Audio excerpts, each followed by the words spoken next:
Welcome to Intergalactic Tarboush, eclectic conversations from the Manor with Iyad al-Baghdadi and me, Ahmed Gatnash.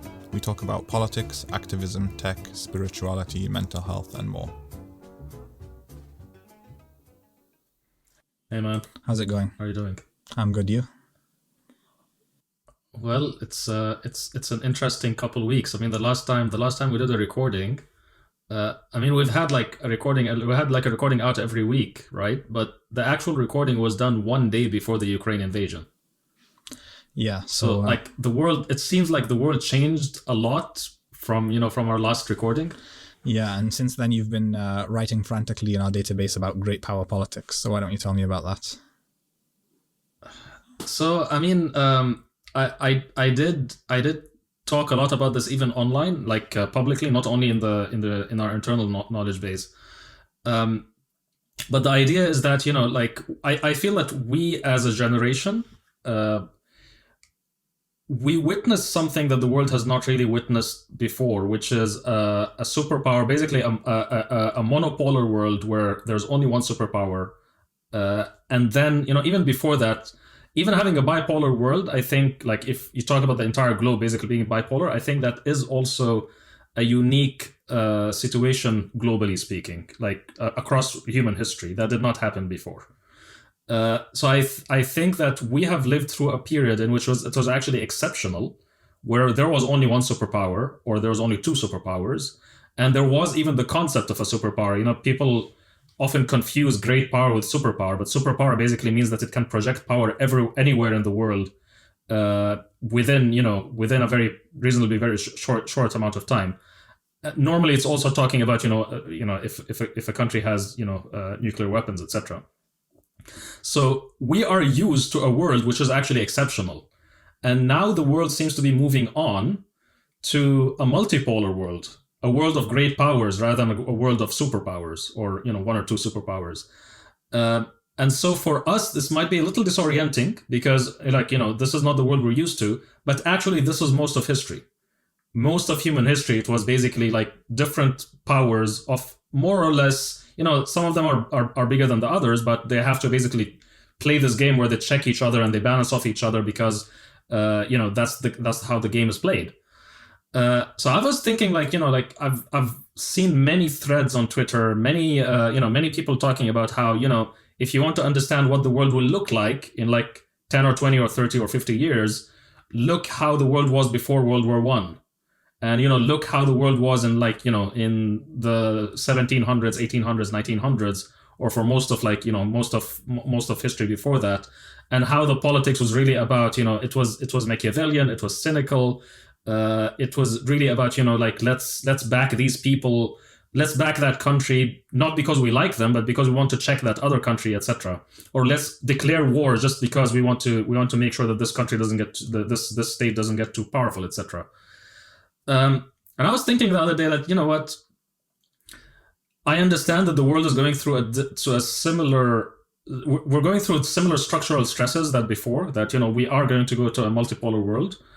But at the same time, I think our social environment has progressed to the point where this is no longer tenable. I think that humanity basically has, I don't want to say we evolved, like it's still the same human ego is human ego, but our interconnectedness has increased a lot. The definition of humanity even has increased a lot. That's something I spoke about before. So I get the feeling that, this actually means more instability, not less. Why? Because we don't have a model. We don't know how to manage such a world. And, maybe more minds, more people should be thinking about it. Thinking about, you mean how diplomacy works in a multipolar world? How global security how geopolitics, how politics really must work. What kind of model should it be? How can we? So we expressed this before, really, in conversations between me and you. Like, how do we defend human rights and human values in a world which is no longer dominated by just one or two big forces, but where there are multiple poles, multiple powerful nations or coalitions of nations. We're not there yet, of course. Like, we're still at the tail end of the previous world order. It is transitioning. It transitions slowly, but it does transition. So the thing is, the old model of multipolarity doesn't work because that coincided with a time of great power distance between the governed and the rulers. And, it was a cynical time. It was a time of even more extreme realpolitik than we're used to seeing, and human rights didn't even exist as a particularly powerful concept. So how does a multipolar world combine with that? On your point about realpolitik, etc., I think that was, for most of history, that was the case. That was standard. That was normal. Because of great power politics, checking it. The only thing that could check a power is another power, because there was no real world order. Yeah, but it's a very modern phenomenon that citizens expect moral consistency of their governments and even exert pressure in order to ensure it or to demand it. I completely agree with you. Yeah, I mean, this is another factor, which is that we have a more politically aware citizenry. We have a citizenry who feel that, and they do, and they have the right to comment on public affairs. I mean, previously, when we didn't have democracies, most people were peasants. Talking like middle of the 1800s, 1700s. A lot of people were peasants, and they didn't really have any say in public matters. It was really the ruling elites and the elite was rather small. So yeah, I mean, this is another thing which is different. There's a bigger global middle class, and they feel entitled to actually have a say. But also, though, there's this whole point about the expansion and the definition of humanity, because for most of human history, we only interacted people who we recognized as human as we are people who we interacted with. And now the people we interact with is basically every human being on the globe, because of communications technology, social media, etc. And so it's no longer the case that we can say that, hey, what's happening there in Ukraine, or what's happening in, I don't know, Mexico or Brazil, etc., has no bearing at whatsoever. I mean, there is a concept of kind of an international community. I think that's here to stay. Yeah, but the last decade has kind of shown where these two ideas contradict a little, because during the unipolar world, for better or worse, you had powers or a superpower which could intervene wherever it wanted to intervene. Over the last decade, we've seen massive catastrophes in Yemen and Syria, where the world basically sits idly by and watches because the side committing the atrocities has, the shelter of a great power. And that's going to become a lot more common. If there's a small conflict in which one of the perpetrators is under the umbrella of a great power, the other powers will basically sit and watch because they don't want to start World War III.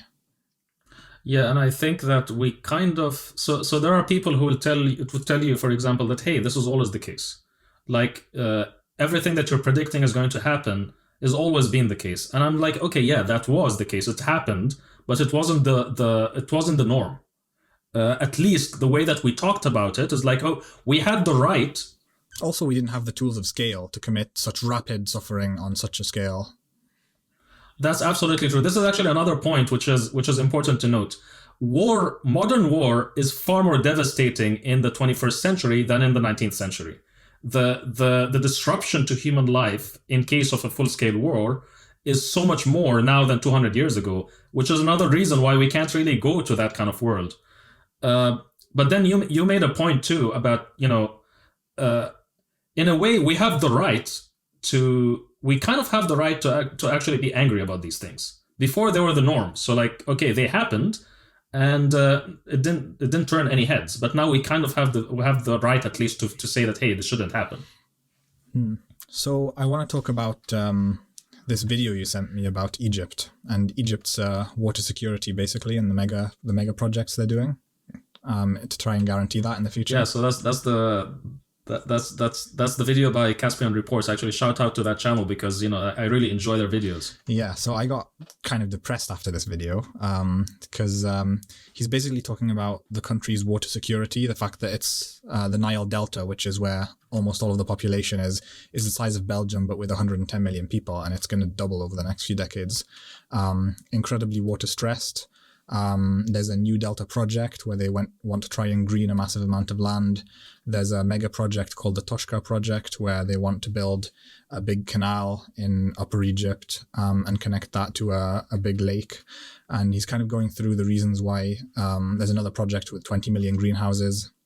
Don't know how that's going, but probably not very well. You know how these mega projects tend to be corruption magnets, and Egypt in particular can't really do much right now. But I was watching this and thinking that Egypt's entire future right now, like we always talk about it with an eye on the past, and we talk about how Egypt has been the cultural and political center of the MENA for centuries. Egypt's entire future depends on whether it can achieve water security. Then, like, the level beyond that is food security. Like we saw in the last week that Egypt, 80% of their wheat comes from Ukraine and Russia. I think 80%, yeah. 80% comes from either Ukraine or Russia. It's just staggering that a country that was once the breadbasket of Africa is now so food dependent. It can't grow its own food because it doesn't have the water. So it needs to achieve water security and then achieve food security just to survive as a nation. And its ability to achieve water security seems to be entirely dependent on the Great Ethiopian Renaissance Dam and what happens with that project.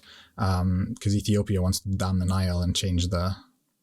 I mean, it also depends upon. I mean, someone actually asked, because I tweeted about this before, and someone kind of asked, "Wait, didn't they? Wasn't Egypt like the breadbasket of the Roman Empire?" And I'm like, "Yeah," but then at that time the population of Egypt was 6 million, and now it's 110 million, and it's probably on track to being, I think, 190 million by like mid-century. Like it's still growing very fast. But then you dropped a lot of information. So like we have to kind of unpack it a little bit, but the point about so there is this thing about like the size of Belgium, right? So I don't think because if you look at Egypt, people think Egypt is you look at it on the map, it looks really big and impressive, right?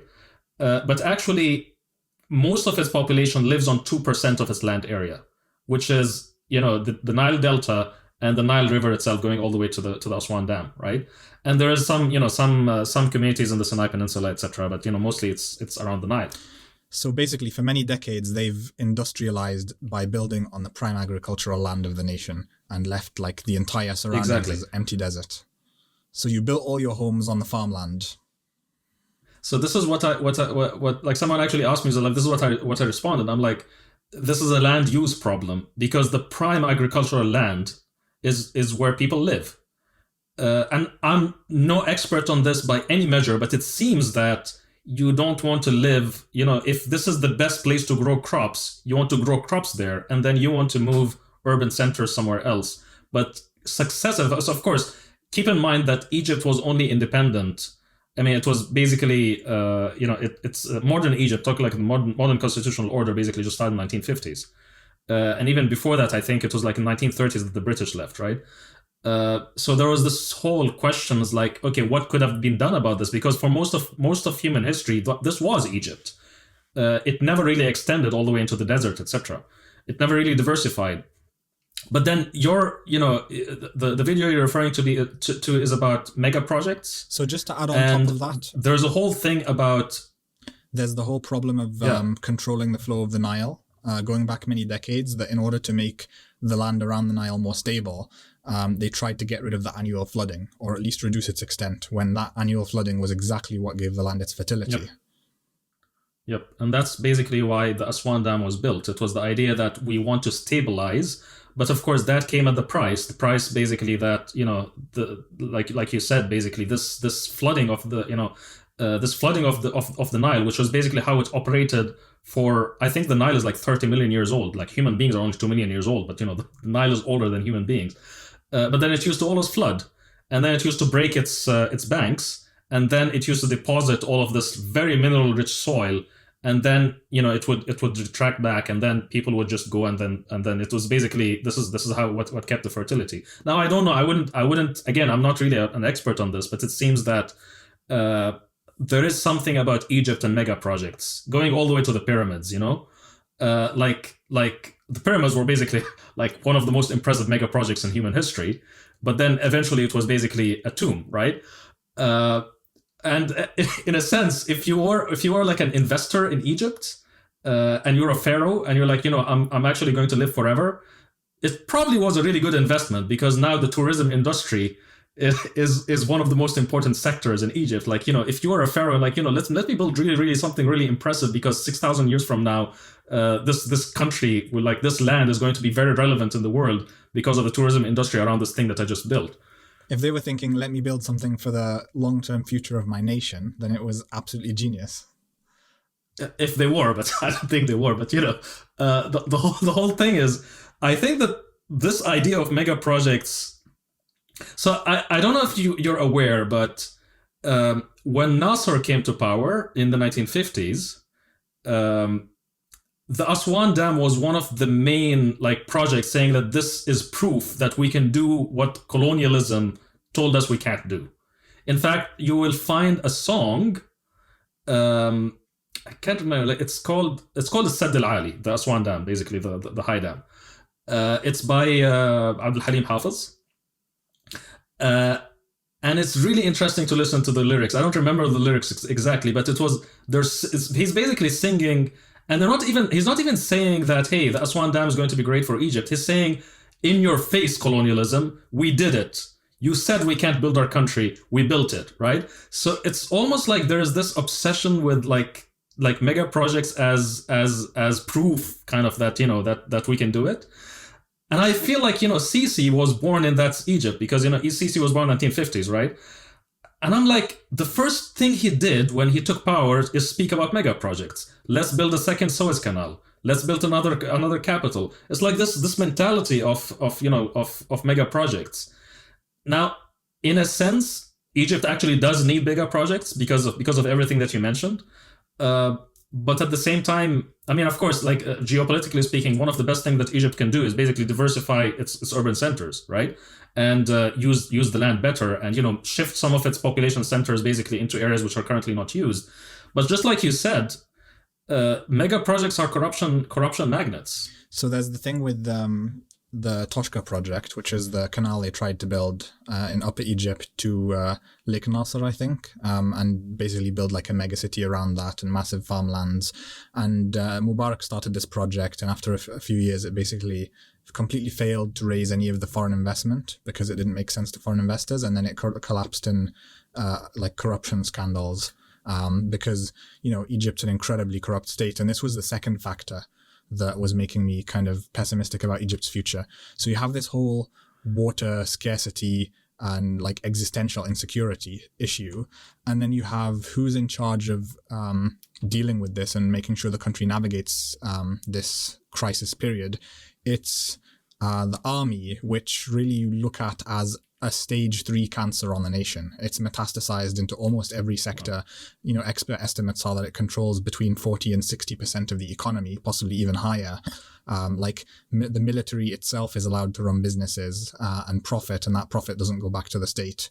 And the military's budget is a black hole, which the government, when there was a civilian government, they had no oversight of the military budget. It's just a black hole. You don't know how much is in it, and you can't touch it.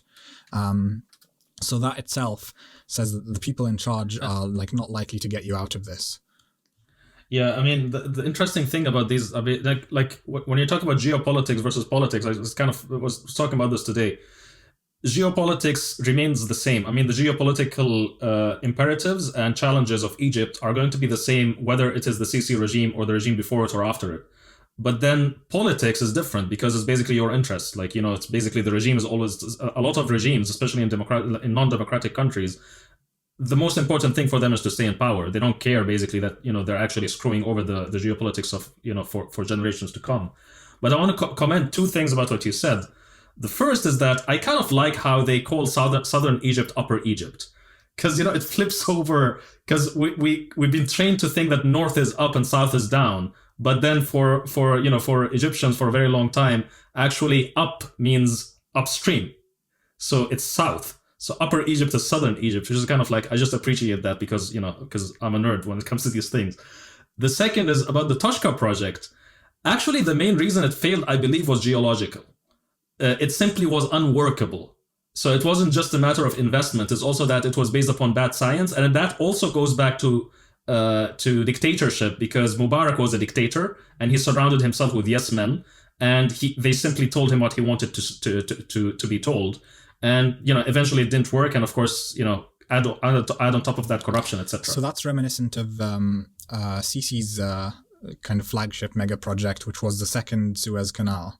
A second canal in parallel with the Suez Canal for its entire length, which I can't remember how many billion it cost. But like the biggest criticism of it was that it's just unnecessary. Like you don't need a second canal. There isn't the traffic for it. I mean, and also that the nation could use the money better. Exactly. So that, like, I would have two criticisms. The first is that if you have this much money, you might as well use it for something else. But actually, from Sisi's point of view, the reason why he went for it is because, I mean, if you look at what do you say, a map of the Suez Canal, you'll see that it actually allowed more traffic.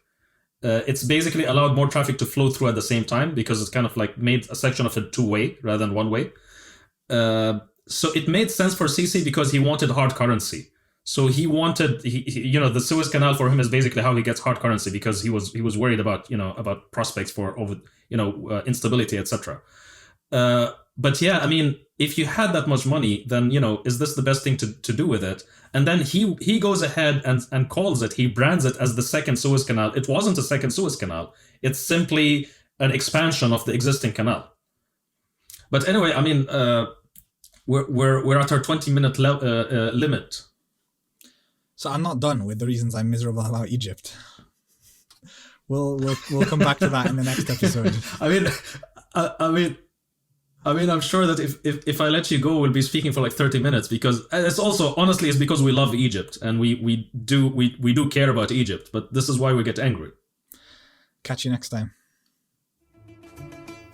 Thanks for listening. To support us, please leave a rating wherever you listen to your podcasts. You can also find the link to our Patreon in the episode description. See you next time.